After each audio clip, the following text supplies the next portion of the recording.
Testing one, two, three. All right. We are going live at 11. Live at 11. I think I'm going to call this 15 with Charlene because it is lunchtime and it's a good time to have a good time.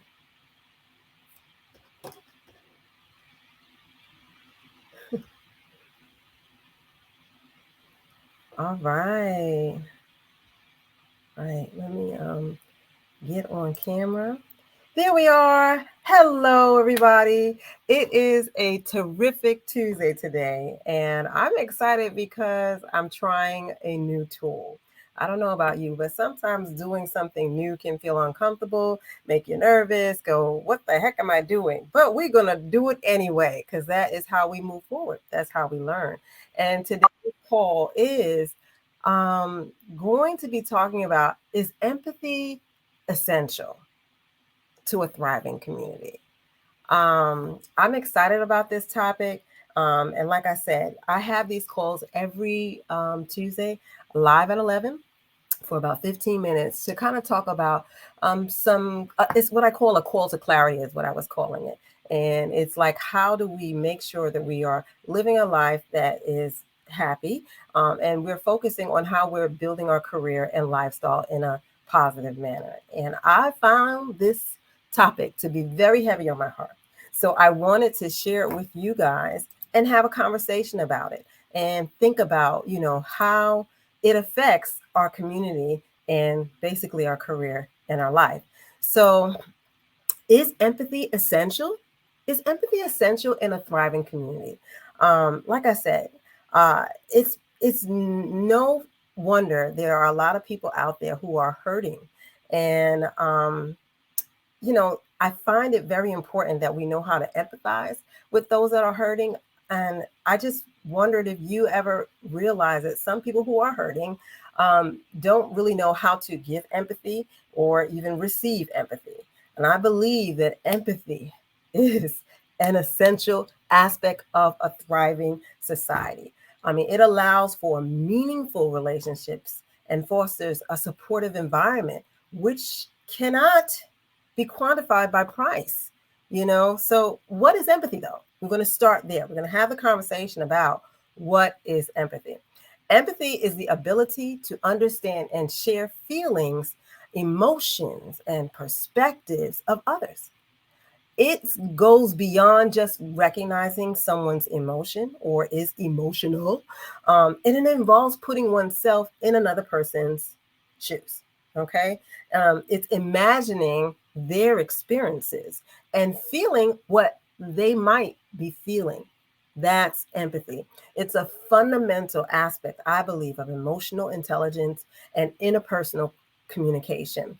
And because communication is so big to me, I find this to be a really great topic to have on a call for clarity. So often, the thought of a thriving society is associated with a booming economy, and often it overlooks the emotions of the people that are affording this booming economy. And I can tell you from experience, the truth of the matter is none of us knows what other issues humans are facing while they're interacting either at school.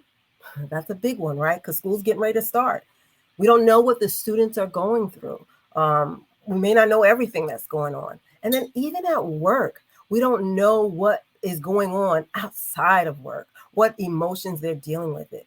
And let's face it, plenty of people will never know what you are dealing with outside of work or school that could cause you to act or say things that are not appropriate. By empathizing with other individuals, though, um, we can find a way to respond to their needs and experiences in a more supportive and productive manner. I'm all about productivity, right?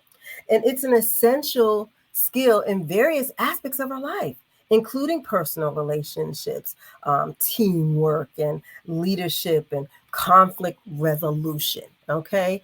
It plays such a crucial role in a thriving society, as it builds and it maintains meaningful relationships that foster understanding and promoting cooperation and compassion. Now, I don't know about you, but I'm all about building relationships. Something about the connection with another human that you can build where you're helping each other or encouraging each other is a supportive technique that just kind of builds the society. When people don't feel supported, then, productivity goes down. But when people feel supported, then productivity goes up. They talk about morale. Empathy serves as the foundation for understanding compassion and connecting among each other. Okay. So by putting ourselves in others' shoes, we develop a deep appreciation for their struggles and experiences, leading to a more inclusive and supportive community. Now, the key word here is develop. Okay. It can be a learned skill to add to one's leadership toolbox. Empathy encourages, like I said, us to just listen. And I mean, listen actively, right? Respecting diverse perspectives and collaborating effectively to address societal challenges.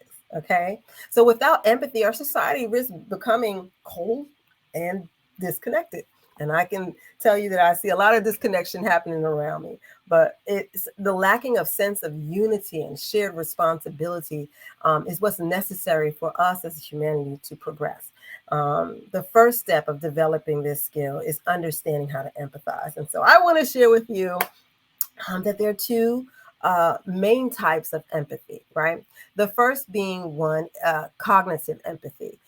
Now, this involves understanding and intellectually recognizing another person's emotions or thoughts, and it allows individuals to grasp, how someone might be feeling without necessarily experiencing the emotions themselves. Now, emotional empathy, right, is the second one. And it's the capacity to feel and share in the emotions of others.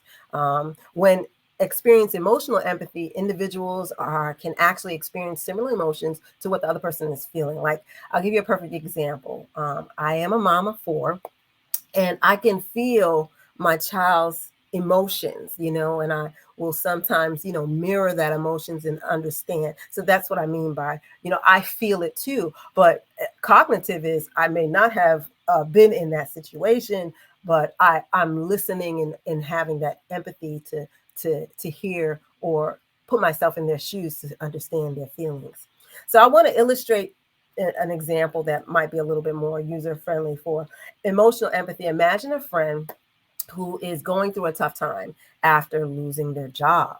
You can show emotional empathy by providing a listening ear and offering words of comfort, and showing genuine concern for their feelings, because you might actually have a job, so you don't really connect with them with that, but you are there from them to hear their feelings and emotions in the situation.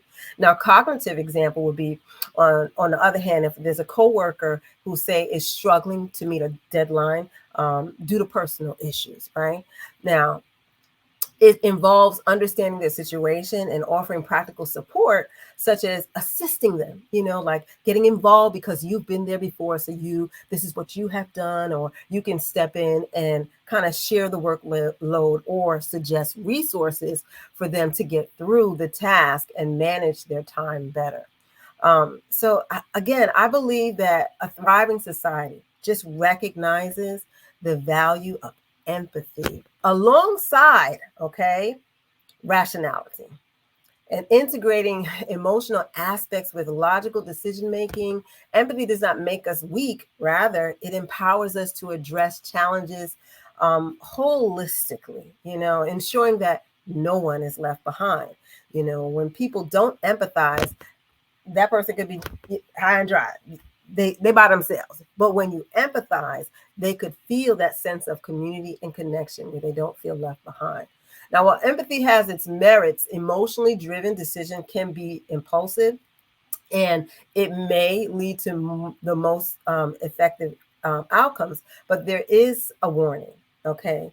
And that warning is that excessive empathy can lead to emotional exhaustion, because normally when someone's going through something emotionally, it's not a good feeling. And so when you put yourself in that predicament to say, I'm going to put myself in their shoes and understand it, then you are also becoming in that emotional state of what I would call one of the lower states. And I talk about this in my book, but it's important to understand that if you're doing too much of it with too many, that it can cause you to be exhausted and reduce your decision making effectiveness. So but I feel that emotionally intelligent leaders, right, can make difficult decisions while still valuing the well-being of those affected. And I think it's so important, like I said, for our society and today's leaders to recognize that. And by prioritizing the logical problem solving with an objective analysis, of course, we can address societal issues more effectively. Ensuring that decisions are made with a clear focus on the greater good. And this balanced approach will lead to a thriving society that considers both emotions and, pragmatism, or the progress of the community. So it's not just about a booming economy, but it's about the people who are helping build that booming economy. So that's my talk for today on, is empathy essential to a thriving community? I'd love to hear your thoughts.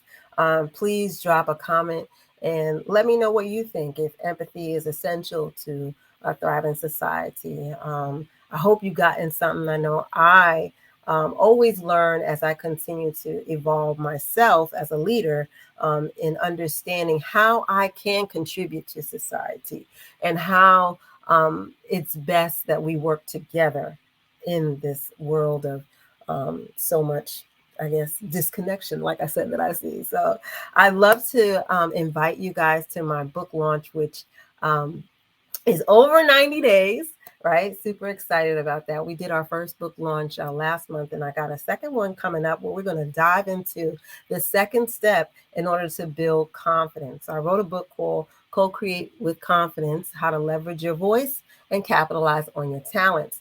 And it basically goes over my 3-step method on how to build your confidence. We talked about the first step in the first book launch. We're going to talk about the second step in the second book launch. And I invite you and your friends for another conversation on, just what it means to be confident in this society. And yeah, it's going to be August 22nd at 6 p.m. Central.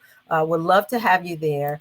Know that if you do join the book launch party, you will get a preview. So if you don't have the book, you don't have to have the book, but I'll give you the first chapter for free, and you can get a taste of the book. And if you're on the if you are on the book launch, we'll give away one signed copy to a lucky participant. So I'm excited about that. In addition to letting everyone know that if they did purchase the book, portions of the proceeds will go to the Revive and Relief Society, where their motto is, it takes a village to keep our kids free and safe. And so I just want you to know, if you do purchase the book on Amazon, portions will be provided to them of the proceeds. I'm really excited about that. And I want to thank all those that have just purchased the book for me, whether it was through Amazon or you got a signed copy. Thank you, thank you, thank you. I just got another round of books to put out. So I'm excited that the word is getting out. And if you like to be a part of that, please join the book launch party. You can also put a review on Amazon. That'll help spread the word as well. So I look forward to my next book launch party. It's exciting. And I hope you enjoyed today's talk, 15 with Charlene, a call for clarity on, is empathy essential to a thriving community?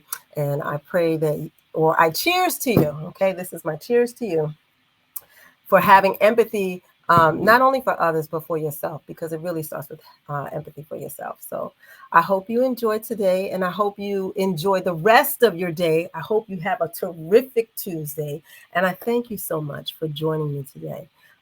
If you enjoyed this content and think someone else might enjoy it as well, please share it with someone. And like I said, I would love to see you live and in person at the book launch August 22nd. It's virtual. All right, guys, take care.